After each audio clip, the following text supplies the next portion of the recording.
Right. Okay. So we're looking at material supply chains for circular economy, focusing on, first of all, pro-economics, and in particular, what is the incentives we need for industry to adapt towards circular economy. So we looked at things like, in the short term, we need to look at cost models, investigate what industry can produce itself, and we have to encourage industry amongst itself to set standards.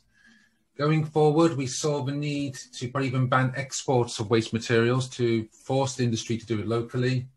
Economic incentives initially to start recovery and recycling, but going forward, that should become less of an incentive. It should become more, there should be less reduced need from the government.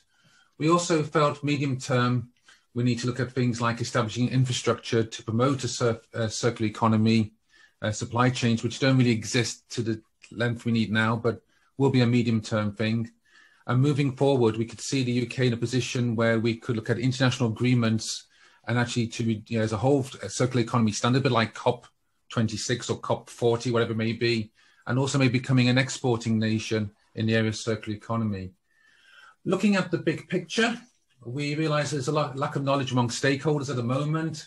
It's going to be engaging a lot of different organizations, including individuals. We thought about the idea of material passports for material, but how about individual carbon passports for us to incentivize us to try to, as part of the education, to reduce our dependency. And we see the use of digital tools as well to promote all that. The word waste will disappear from the British dictionary, the English dictionary, in around 2040. No one will know what it means in the future. And we get to the stage where everybody thinks and naturally behaves in a circular economy way.